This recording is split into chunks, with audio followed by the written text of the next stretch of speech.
After losing his hand, his lightsaber, and learning the shocking truth that Darth Vader was his father, Luke Skywalker was left haunted by the ordeal.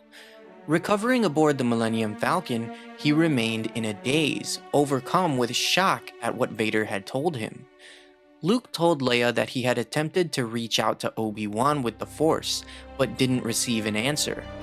His emotional conflict had left his powers in the Force considerably weakened, confusing and frustrating him. He attempted to reach out to Yoda and became enraged when he heard no answer, cracking a window with the Force. Realizing that he was succumbing to his emotions, Luke began to question his path forward out of fear that Vader's claim of being his father was true. He questioned whether he should continue his Jedi training at all, and if Obi-Wan and Yoda still wanted him as their student. Later, while recovering from his injuries and adjusting to his new cybernetic hand, Luke was approached by Lando. Noticing that Luke was training with a blaster, Lando correctly determined that Luke's abilities in the Force were temporarily complicated, and attempted to persuade him to return to Cloud City. He offered to help Luke find his lost lightsaber if he would convince the rebel leaders to allow their trip.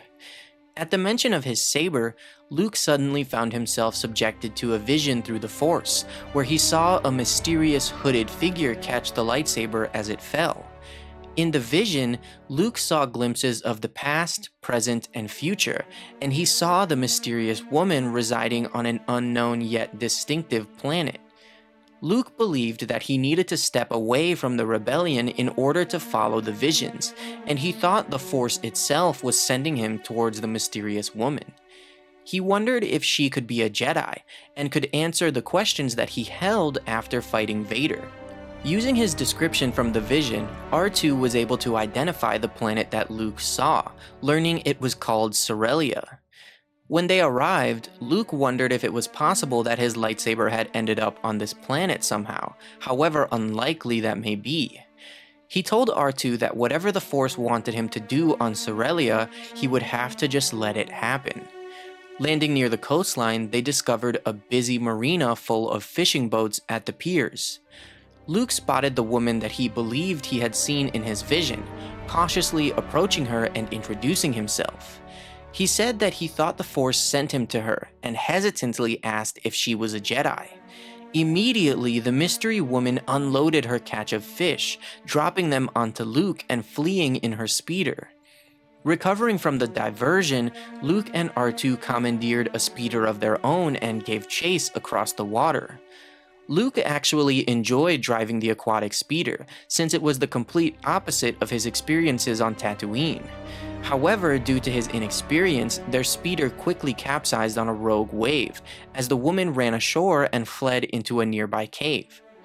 Luke and R2 surfaced in the water, swimming to shore as Luke remarked how much he loved sand. At the mouth of the cave, Luke was reminded of his trial in the Cave of Evil on Dagobah, and he cautiously wondered what could possibly be waiting for them inside, since he no longer had a lightsaber and he had just lost his blaster in the ocean. Taking a step inside, Luke accidentally activated a booby trap, pushing R2 out of the way with the Force just in time. Pressing onward, Luke relied on the Force to guide him, motivating himself by remembering his training with Yoda. He was successful in dodging other traps that lay in their path, until he leapt onto an unstable patch of ground, which crumbled and dropped him into a large pit. Metal bars snapped shut over the pit's opening, trapping Luke inside as bubbling water began to rush in from below. Wasting no time, Luke began attempting to hold back the rising water with the Force. As he did, trying to focus, the woman appeared above him, mocking his attempt to hold back the sea. As Luke strained with effort, she asked him what he wanted and why he had found her. Through gritted teeth, Luke explained again that he had seen her in a vision through the Force and that he was training to be a Jedi like her. She responded that she was not a Jedi, and anyone who wanted to be was a fool. Pressing a button on the wall, she deactivated the trap, causing the water to release as Luke slumped with exhaustion. Removing her hood, the woman complimented Luke on his strength in the Force, saying that he was obviously stronger than she was, and that she could sense he was telling the truth about his intentions. She introduced herself as Verla, and she mentioned Jedi hunters. Luke had never heard of any hunters before, which caused Verla to remark that he was more in over his head than she thought. Verla asked if he ever wondered why there weren't more Jedi in the galaxy, and she assumed that whoever had told Luke about the Jedi didn't mention the Inquisitors or the Jedi Purge. Solemnly, as if mourning the past, Verla told Luke how, at the end of the Clone Wars, Emperor Palpatine took control of the Republic and declared the entire Jedi Order to be traitors. Palpatine issued Order 66, and most Jedi, including Padawans and younglings, died that day in the Jedi Purge. She continued, explaining how powerful Darksiders known as the Inquisitorius were sent out to hunt Jedi survivors, and that they were led by Darth Vader.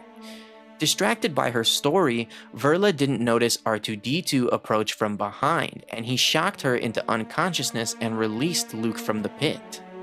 Much later, she awoke to find herself restrained at a campfire as Luke cooked dinner. Luke introduced himself by his full name, and Verla recognized the name Skywalker, saying that she was aware that was Vader's name before he fell to the dark side. Almost desperately, Luke asked if she knew anything about Anakin.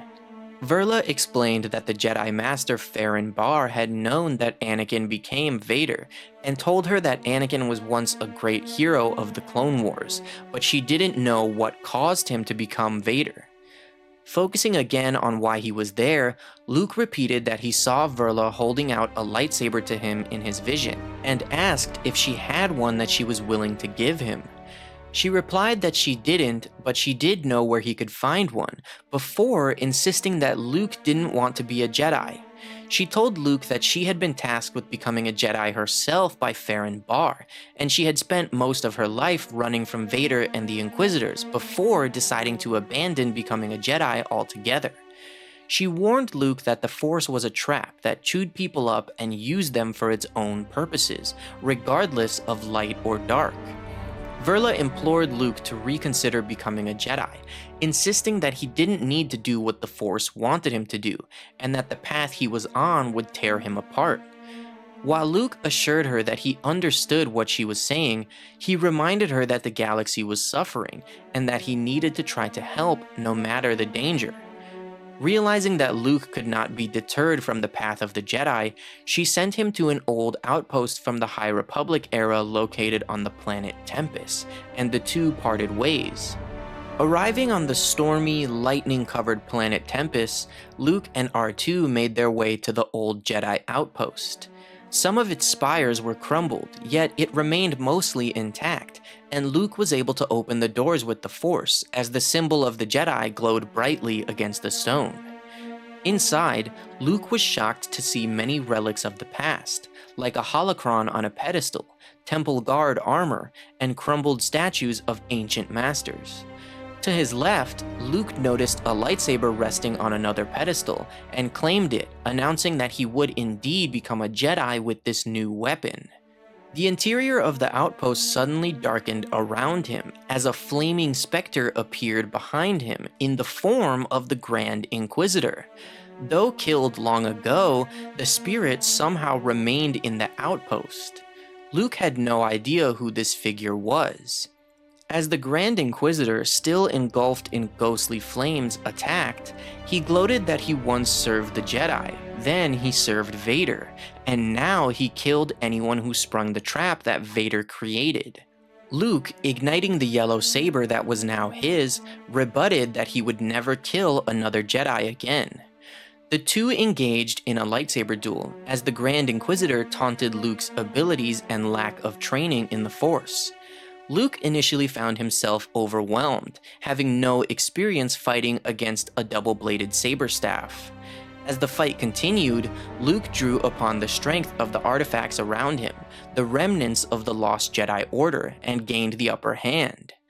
Motivated by what he believed the Jedi once stood for, Luke was able to sever the Grand Inquisitor's hand and then slash the Spectre cleanly in half, causing him to dissipate in a shower of flames.